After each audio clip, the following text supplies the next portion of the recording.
ছেপ্টেম্বৰ দীৰ্ঘত ৰাতি দোকান বন্ধ কৰি ঘৰলৈ যোৱাৰ পিছত ৰাতি শ্বৰ্ট চাৰ্কিট হৈ তিনিটা দোকান প্ৰভাৱিত হৈছে। এটা কাপোৰৰ দোকান মহম্মদ আলী, তেওঁৰ এজন হাৰ্টৰ পেচেণ্ট হয় আৰু একো দৰিদ্ৰ মানুহ। তেওঁ এই দোকানৰ ওপৰতে সম্পূৰ্ণ নিৰ্ভৰশীল। তেওঁৰ দোকানৰ সম্পূৰ্ণ জ্বলি চাৰখাৰ হৈছে।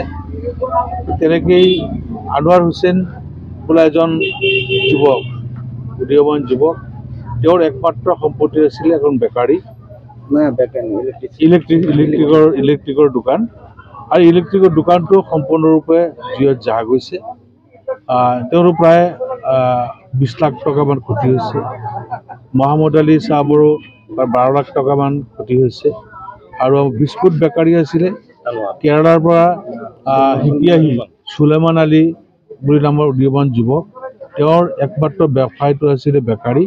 এই বেকাৰীৰ আধুনিক পদ্ধতিৰে বিভিন্ন মেচিনৰ দ্বাৰা তেওঁ বিস্কুটকে আদি কৰি বিভিন্ন খাদ্য সামগ্ৰী প্ৰস্তুত কৰি বিক্ৰী কৰি জীৱন নিৰ্বাহ কৰি আছিলে।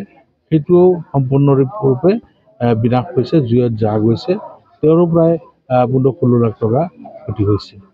গতিকে তেওঁলোকৰ অপূৰণীয় ক্ষতি হৈছে। আজি মহম্মদ আলী বোলা মানুহজনৰতো একেবাৰে সৰ্বোচ্চ শেষ, তিনিজনেই তেনেকুৱা অৱস্থা হৈছে।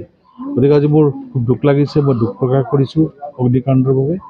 আৰু শ্বৰ্ট চাৰ্কিট হোৱাৰ বাবে বিদ্যুৎ বিভাগক মই আলোচনা কৰিম, বিদ্যুৎ বিভাগৰ পৰাও যাতে তেওঁলোকক সহায় কৰে আৰু চৰকাৰৰ পৰাও তেওঁলোকক ক্ষতিপূৰণৰ বাবে সাহাৰ্য দিয়াৰ কাৰণে মই চেষ্টা কৰিম।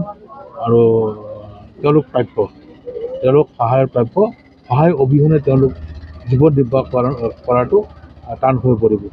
গতিকে আজি এই অগ্নিকাণ্ডৰ বাবে দুখ প্ৰকাশ কৰিছোঁ, যাতে পৰম সৃষ্টিকৰ্তাই তেওঁলোকক পুনৰবাৰ আকৌ সম্পদশালী কৰি যাতে তেওঁলোকে জীৱন নিৰ্বাহ কৰাত সুবিধা হয়, তাৰে কামনা কৰিছোঁ।